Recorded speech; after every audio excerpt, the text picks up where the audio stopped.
Wherever you go, whatever you do, throw a little at it. Omax, Vest and Briefs.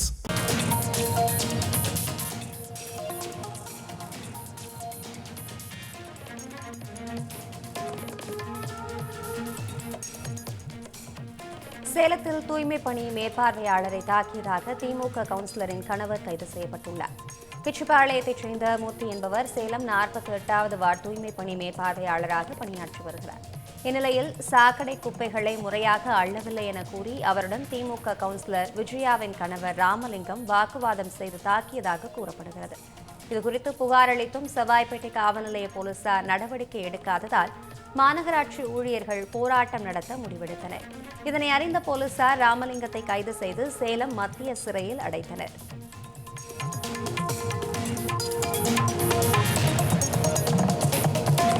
Thoothukudi அருகே பெண்களை video எடுத்து மிரட்டும் நபர் மீது நடவடிக்கை எடுக்க வேண்டும் என கோரிக்கை எழுந்துள்ளது.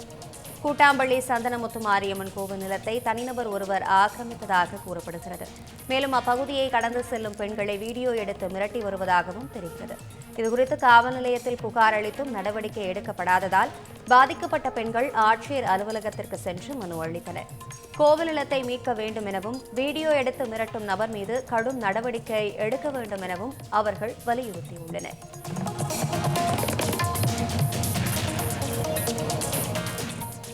சென்னை அடுத்த ஆவடி திரையரங்கில் பேனர் வைப்பது தொடர்பாக தாவேகாவின் இருதரப்பினரிடையே மோதல் ஏற்பட்டது.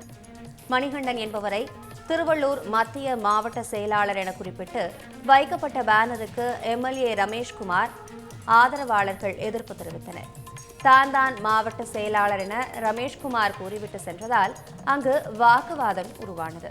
இந்த சம்பவம் காரணமாக உண்மையான மாவட்ட செயலாளர் யார் என்று தெரியாமல் ஆவடி தொகுதி தாவேகாவினர் கடும் குழப்பத்தில் உள்ளனர். இதுகுறித்து கட்சி தலைமை உடனே தெளிவான முடிவை அறிவிக்க வேண்டும் என கோரிக்கை எழுந்துள்ளது.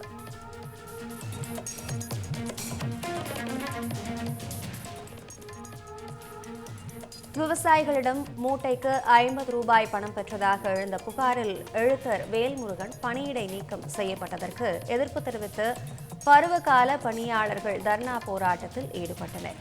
விருதுநகர் மாவட்ட ஆட்சியர் அலுவலக வளாகத்தில் உள்ள தமிழ்நாடு நுகர்பொருள் வாணிப கழக மண்டல அலுவலகம் முன்பு பணிகளை புறக்கணித்து போராட்டத்தில் ஈடுபட்ட அவர்கள் விசாரணையின்றி வேல்முருகன் பணியிட நீக்கம் செய்யப்பட்டதாக குற்றம் சாட்டினர். உணவுத்துறை அமைச்சர் கடலூரில் போய் ஒருத்தர் சஸ்பெண்ட் பண்ணிட்டு வந்தார். ஆனால் இப்படி வந்தால் நாங்கள் எப்படி பாதுகாப்பு இல்லாமல் எப்படி வேலை பார்க்குறது? அந்த ஆய்வு மேற்கொள்வது சரிதான். ஏன்னா எங்களுக்கு உரிய அந்த விசாரணை நடத்தி எல்லாம் பண்ணணும். அதே மாதிரி எங்களுக்கு பெர்மனண்ட் போடாமல் இருக்குது. 10 வருஷத்துக்கு மேலே ஆச்சு. இன்னும் பெர்மனண்ட் போடணும். அந்த பெர்மனண்ட் போட்டு கொடுக்கணும்.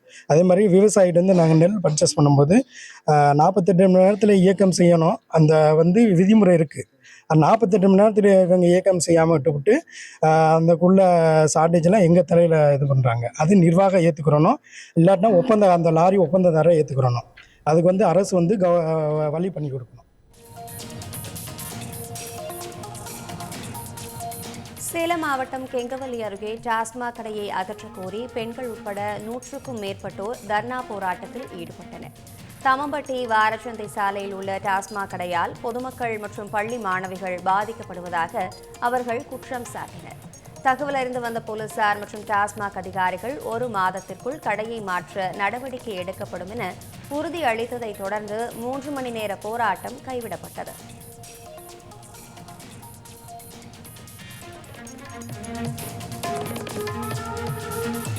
திருச்செந்தூர் முருகன் கோவிலில் நடைபெற்ற வெள்ளை யானை வீதியுலா விழாவில் திரளான பக்தர்கள் தரிசனம் மேற்கொண்டனர். ஆடி மாதம் சுவாதி நட்சத்திர தினத்தில் 63 நாயன்மார்களில் ஒருவரான சுந்தரமூர்த்தி நாயனாருக்கு கைலாய் மலையில் சிவபெருமான் வெள்ளை யானை உருவத்தில் காட்சி கொடுத்தார் என்பது ஐதீகம். இதை நினைவுகூரும் நிகழ்ச்சி திருச்செந்தூர் முருகன் கோவிலில் விமர்சையாக நடத்தப்பட்டது. கோவில் யானை தெய்வானை உடல் முழுவதும் பச்சரிசி மாவு மற்றும் திருநீறு பூசப்பட்டது. தொடர்ந்து தங்க சப்பரத்தில் எழுந்தருளிய சுந்தரமூர்த்தி நாயனாருக்கு வெள்ளை யானை வடிவில் சிவபெருமான் காட்சியளித்தார்.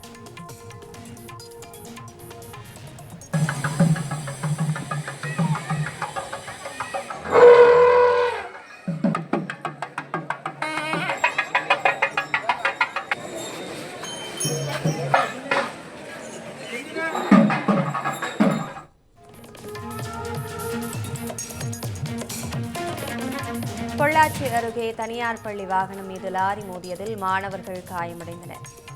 மாக்கினாம்பட்டு பகுதியில் செயல்பட்டு வரும் தனியார் பள்ளியின் வாகனம் மாணவர்களுடன் சென்று கொண்டிருந்தது. அப்போது சின்னாம்பாளையம் பகுதியில் அதிவேகமாக வந்த லாரி மோதியதில் பள்ளி வாகனம் கவிழ்ந்து விபத்துக்குள்ளானது. இதில் மாணவர்கள் சிறு காயங்களுடன் உயிர் தப்பினர். விபத்தை ஏற்படுத்திவிட்டு நிற்காமல் சென்ற லாரியை பொதுமக்கள் துரத்தி பிடித்து காவல் நிலையத்தில் ஒப்படைத்தனர்.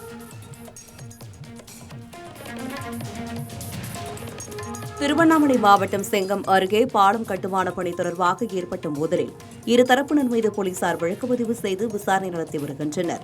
ஈசங்காடு பகுதியில் 7 லட்சம் ரூபாய் மதிப்பில் நடைபெறும் சிறு பாலம் கட்டுமானத்தில் தரமற்ற பொருட்கள் பயன்படுத்தப்படுவதாக அதிமுக நிர்வாகி அன்பழகன் குற்றம் சாட்டினார்.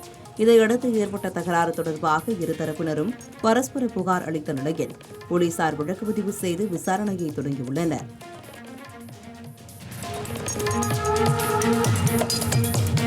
திருவண்ணாமலை மாவட்டம் கலசபாக்கம் அருகே வண்டல் மண் எடுக்க அனுமதி பெற்று முரம்பு மண் கடத்தப்படுவதாக பொதுமக்கள் குற்றம் சாட்டியுள்ளனர்.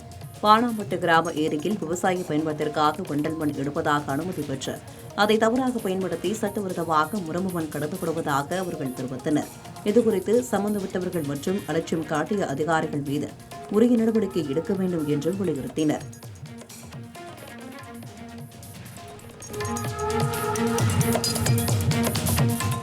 கரூர் மாவட்டம் குளித்தலை அருகே பொதுப்பாதை ஆக்கிரமிப்பு புகாரில் நடவடிக்கை கோரி பொதுமக்கள் வட்டாட்சியர் அலுவலகத்தில் காத்திருப்பு போராட்டத்தில் ஈடுபட்டனர். பாப்பனம்பட்டி பகுதியில் பொதுப்பாதையை தாவைக்க ஒன்றிய நிர்வாகி ஆக்கிரமித்துள்ளதாக குற்றம் சாட்டி தேமுதிக உள்ளிட்ட கட்சியினரும் பொதுமக்களும் வட்டாட்சியர் அலுவலகத்தில் மனு அளித்தனர். பின்னர் பேசிய தேமுதிக மாவட்ட செயலாளர் சிவம் ராஜேந்திரன் 6 மாதங்களாக புகாருக்கு நடவடிக்கை எடுக்கவில்லை என்றும் ஆக்கிரமிப்பு குறித்து மாவட்ட நிர்வாகம் உடனடியாக நடவடிக்கை எடுக்க வேண்டும் என்றும் வலியுறுத்தினார்.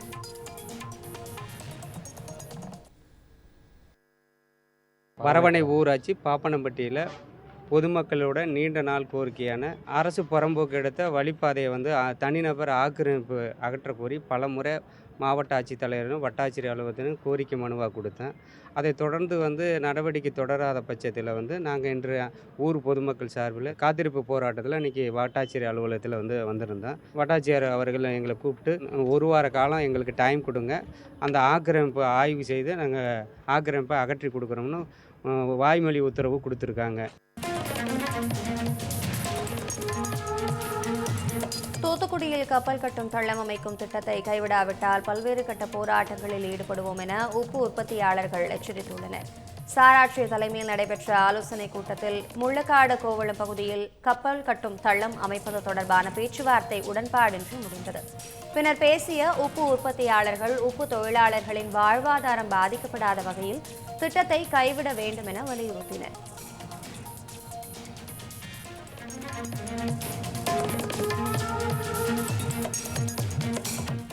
மயிலாடுதுறை மாவட்டம் செம்பனார் கோவிலில் தேர்தல் வாக்குறுதிப்படி கூட்டுறவு விவசாய கடன்களை முழுமையாக தள்ளுபடி செய்யாத தமிழக அரசை கண்டித்து விவசாயிகள் ஆர்ப்பாட்டத்தில் ஈடுபட்டனர். காவிரி டெல்டா பாசனதாரர் முன்னேற்ற சங்கம் சார்பில் நடைபெற்ற இந்த போராட்டத்தில் மேகதாது அணை திட்டத்தை தடுத்து நிறுத்த வேண்டும் என்றும் குறுவை சாகுபடிக்கு 18 மணி நேர மும்முனை மின்சாரம் வழங்க வேண்டும் என்றும் வலியுறுத்தி முழக்கங்களை எழுப்பினர்.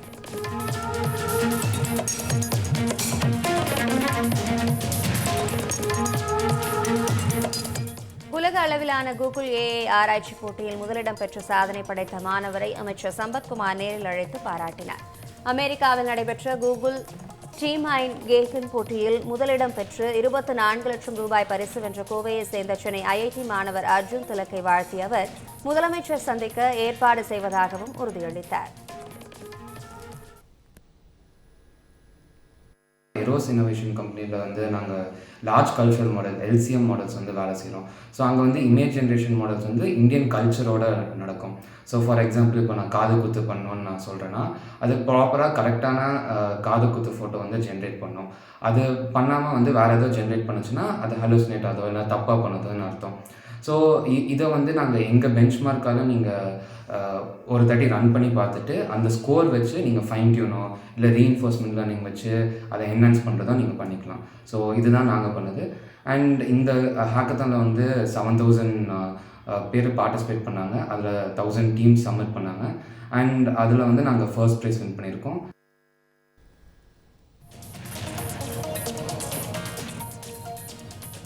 ஒகேனக்கல் அருகே வனப்பகுதியை ஒட்டியுள்ள வீடுகளை சுற்றி வனத்துறையினர் வேலி அமைக்க முயன்றதற்கு எதிர்ப்பு தெரிவித்து கிராம மக்கள் வாக்குவாதத்தில் ஈடுபட்டதால் பரபரப்பு ஏற்பட்டது. தருமபுரி மாவட்டம் ஊட்டமலை கிராமத்தில் 80 ஆண்டுகளுக்கும் மேலாக வசித்து வரும் குடும்பங்களின் வீடுகளை வனத்துறைக்கு சொந்தமான இடம் என கூறி வேலி அமைக்கும் பணியை அதிகாரிகள் தொடங்கினர். இதற்கு எதிர்ப்பு தெரிவித்த கிராம மக்களுடன் வாக்குவாதம் ஏற்பட்டதால் அங்கு பதற்றம் நிலவியது. நான் 70 வருஷமாக இங்கே தான் கடை போட்டுக்கிட்டு இருக்கிறேங்க. இட்லி தான் தோசைக்கு இது போட்டு அதுதான் செய்யணுமே. சாப்பாடு பண்ணிக்கிட்டு ஏதோ ஒன்று பண்ணிக்கிட்டு இருக்கிறோங்க. நீங்கள் பார்த்து ஏதோ கொடுத்தா தான் இல்லை அப்படின்னா நாங்கள் ஏதோ ஒன்று பண்ணிடுவோம். யாரும் பார்க்கறதுக்கு ஆள் இல்லைங்க. இதோ இருக்குதுங்க, ஏதோ ஒரு இடம் பார்த்து கொடுங்க. எங்கள் அம்மா விட்டு போனனால இந்த வீட்டில் நான் இருக்கிறேன். 70 வருஷமாக இந்த வீட்டில் இருக்கிறாங்க, பிள்ளைங்க குட்டி வச்சுக்கிட்டு. இப்போ தடான காலி பண்ண சொன்னால் எங்கள் இடம் இல்லை, ஒன்று போகிறதுக்கு எங்களுக்கு எதுவுமே தெரியல. இடத்த காலி பண்ணுங்க டார்ச்சர் பண்ணுறாங்க. ஆனால் இடம் காமிச்சிட்டு வேணா அவங்க எடுத்துகிட்டு போகட்டும். வீடு கட்டி கொடுக்கணும். கட்டுறதுக்கு எங்களுக்குள்ள பணம் காசு இல்லை, உழைச்சாதான் பணம். இங்கே ஒகேனக்கல்லுக்கு வர பார்ட்டிங்க ஜனங்க இவங்களுக்கு சமைச்சு போட்டு மசாஜ் பண்ணி இந்த மாதிரி சம்பாதிக்கிற தொழில் தான் இந்த ஊர் ஃபுல்லுமே இருக்கு. ஆர்டர் வந்துருச்சு, அதனால நீங்க இப்பவே காலி பண்ணுங்க. நீங்க வாடகை வீட்டில் இருந்துட்டு அதுக்கப்புறமா உங்களுக்கு பட்டா நிலம் கொடுத்த வாட்டி நீங்க அந்த இடத்துக்கு போங்கன்னு சொல்றாங்க. இவ்வளோ வருஷமா இந்த வனத்துறைக்கு இது அவங்க இடம்னு தெரியல. இப்போ திடீர்னு காலி பண்ணுங்கன்னு சொல்லி மக்களை ரொம்ப டார்ச்சர் பண்ணிட்டு இருக்காங்க. அதுக்கு மாற்று இடமும் எதுவும் ஏற்பாடு பண்ணி கொடுக்காம நீங்க காலி பண்ணுங்கன்னு சொன்னா மக்கள் எங்க போக முடியும்? அவங்களுக்குன்னு இருந்தது இந்த ஒரு இடம் தான். இட்லி கடை போட்டு பொழைச்சிட்டு இருக்காங்க அவங்க. இப்போ அவங்களையும் காலி பண்ணு அப்படின்னு சொன்னா நாளைக்கு அவங்களுக்கு வெளியில போனா அவங்களுக்கு வேற என்ன வாழ்வாதாரம் இருக்கு?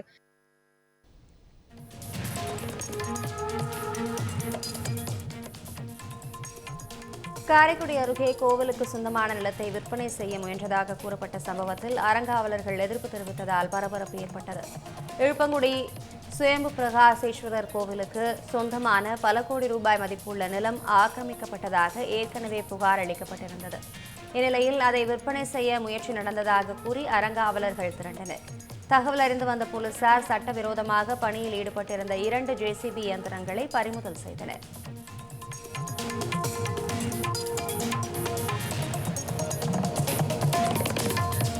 கொடைக்கானல் நாயுடுபுரம் பகுதியில் குடிநீர் தட்டுப்பாட்டை கண்டித்து கிராம மக்கள் காலி குடங்களுடன் சாலை மறியலில் ஈடுபட்டனர். கடந்த சில மாதங்களாக முறையாக குடிநீர் வழங்கப்படவில்லை என கூறும் அப்பகுதி மக்கள் இதுகுறித்து பலமுறை புகார் அளித்தும் நடவடிக்கை எடுக்கப்படவில்லை என குற்றம் சாட்டினர்.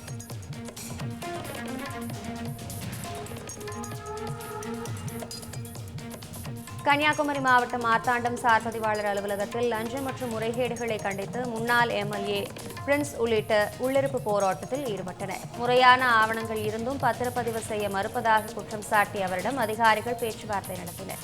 பின்னர் செய்தியாளர்களிடம் பேசிய அவர் மாவட்டத்தில் லட்சக்கணக்கில் ஊழல் நடைபெறுவதாகவும் ஏஜென்ட்கள் மூலம் பணம் வசூலிக்கப்படுவதாகவும் தெரிவித்தார். அரசு நடவடிக்கை எடுக்காவிட்டால் சார் பதிவாளர் அலுவலகத்தை முற்றுகையிட்டு போராட்டம் நடத்துவோம் என்றும் அவர் எச்சரித்தார். சொத்துக்களை ரெஜிஸ்டர் செய்யறதுல பெரிய பிரச்சனை நீண்ட காலமாக இருந்தது. நாங்களும் கவர்மெண்ட்டை சொல்லிட்டு இருந்தோம், ஒரு ஜீவோ போடுங்க, சிறிய மாவட்டத்தில் ஒரு ஸ்பெஷல் ஜீவோ போட்டு இந்த கன்னியாகுமரி மாவட்டத்துடைய மக்களுடைய நன்மைக்காக சொத்துக்களை பதிவு செய்வதில் எளிதாக்க வேண்டும். மக்கள் இதனால் உள்ள கஷ்டத்தை வெளிப்படுத்துகின்ற வகையில் ஒரு கோரிக்கையாக நான் ஐஜியையும் சம்மந்தப்பட்ட அமைச்சரையும் அனைத்து அதிகாரிகளையும் சந்தித்து கேட்டேன். இப்போ ஜீவோ எங்களுக்கு கிடச்சிருக்கு. ஏற்கனவே ஏடிஎம்கே ஆட்சியில் ஜீவோ போட்டிருக்காங்க. சிறிய கிராமத்தில் ரோடு தேவைன்னா அவங்களுக்கு பிரச்சனை இல்லாமல் கொடுக்கலான்னு அந்த ஜீவோ சொல்லியிருக்கு. இது சொன்னோன்னா நான் இங்கே பணிபுரியக்கூடிய ஆள்கள் பாதிக்கப்பட்ட மக்கள் என்ற கேட்டேன். சரி, நம்ம அவர்கிட்ட போய் பார்ப்போமே, அவர்கிட்ட நேரடியாக பேசுவோமே. மாட்டாட்டம் சப் ரெஜிஸ்டர் அவர் அருணகிரி அவரை சந்திச்சுட்டார். ஜீவோ இருக்க ஏன் பண்ணக்கூடாதா? அங்கே மேலே எழுதியிருக்கும். மக்களுடைய பிரச்சனைக்கு தான் இந்த அதிகாரங்கள் இருக்கிறது இந்த ஆஃபீஸில். நான் ஒரு சீனியர் மேன், சீனியர் வழக்கறிஞர், சீனியர் சட்டமன்ற உறுப்பினர். எனக்கு இதில் புரிஞ்சுக்கிட்டு இது பொறுத்து கொள்ள முடியலன்னு இதை பற்றி சொன்னேன். சண்டை போடண்டா நேரடியாக கேட்போம்னு கேட்டேன்.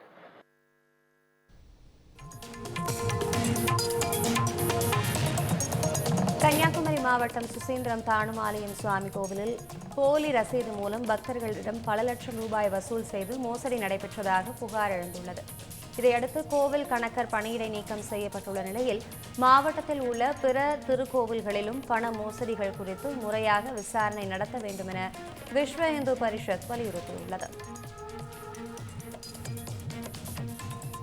கன்னியாகுமரி மாவட்டத்துக்குள்ள இந்து அறநிலைத்துறை கட்டுப்பாட்டில் இருக்கக்கூடிய அனைத்து கோயில்கள்லையும் முறைகேடு நடந்த வண்ணமாக இருக்குது. இது சம்பந்தமாக மண்டைக்காடு பகவதியம்மன் கோயிலில் தொடர்ந்து இதே போல் போலி ரசீது, வெளியாட்கள், மாற்று மதத்தினர் உள்ள அனுமதிப்பது, இப்படிப்பட்ட தொடர்ந்து இந்த பிரச்சனை ஸ்ரீஹரியம் செந்தில்குமார் மேலே வந்து நாங்கள் புகார் கொடுத்துருக்கோம். இதுக்கெல்லாம் காரணம் கடந்த 5 ஆண்டுகளாக திமுக ஆட்சியில் போடப்பட்ட அறநிலைத்துறை ஊழியர்கள் தொடர்ந்து ஊழல் செய்து வராங்க. இதை அரசு, தாவைக்க அரசு ஆய்வு செய்து யாரெல்லாம் முறைகேடுகளில் ஈடுபடுறாங்களோ இந்த திமுக ஆட்சியில் போட்ட அதிகாரிகள் ஒரு சிலர் முறைகேடு செய்வங்களை கண்டித்து பணி நீக்கம் செய்து அவங்க மேலே சட்டப்படி நடவடிக்கை எடுக்க வேண்டும் என்று கன்னியாகுமரி மாவட்ட விஸ்வ இந்து பரிஷத் சார்பாக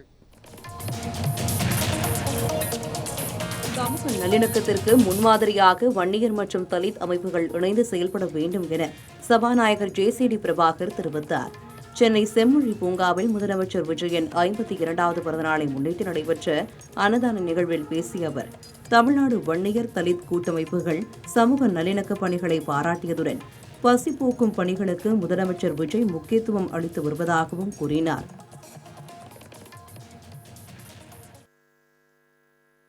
இந்த தலித் வன்னியர் கூட்டமைப்பினுடைய நிர்வாகிகளை நான் மீண்டும் பாராட்டுகிறேன். தினந்தோறும் சாப்பாடு கொடுக்கிறார்கள், தினந்தோறும் வகை வகையாக கொடுக்கிறார்கள், பிரித்து வகுத்து எடுத்து கொடுக்கிறார்கள். ஆக அந்த நிர்வாகிகளை அவர்கள் கரங்களை இறைவன் ஆசீர்வதிக்க வேண்டும் என்று நான் வாழ்த்துகின்றேன். தானத்தில் சிறந்தது அன்னதானம். வசித்து வருகிறவனுக்கு இல்லை என்று சொல்லாமல் கரங்களை நீட்டுகிற போது இறைவனுடைய ஆசீர்வாதம் நிரம்ப அவர்கள் மீது இருக்கும். நிர்வாகிகள் அத்தனை பேருக்கு என்னுடைய நல்வாழ்த்துக்களை நான் தெரிவித்துக் கொள்கிறேன்.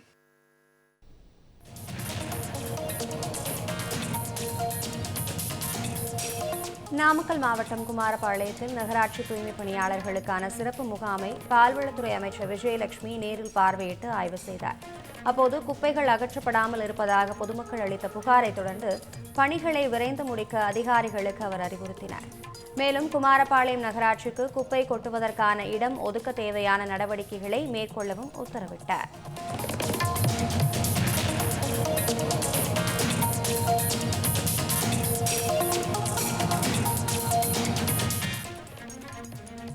அதிமுக எம்எல்ஏக்களின் ராஜினாமா ஏற்கப்பட்டதற்கு எதிரான வழக்கின் விசாரணை தள்ளி வைக்கப்பட்டுள்ளது. தகுதி நீக்க விசாரணை நிலுவையில் உள்ள நிலையில் அதிமுக எம்எல்ஏக்கள் 6 பேரின் ராஜினாமாவை ஏற்ற சபாநாயகரின் உத்தரவை ரத்து செய்ய கோரி வழக்கு தொடரப்பட்டது.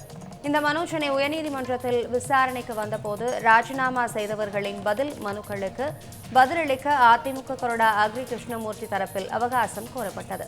இதையடுத்து வழக்கின் விசாரணையை ஆகஸ்ட் 13ஆம் தேதிக்கு ஒத்திவைத்து நீதிபதிகள் உத்தரவிட்டனர்.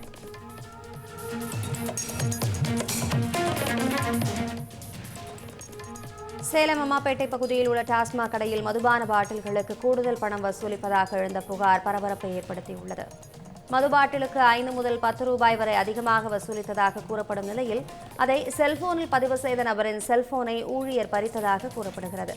இதனால் ஏற்பட்ட வாக்குவாதம் தொடர்பான வீடியோ சமூக வலைதளங்களில் பரவி வருகிறது.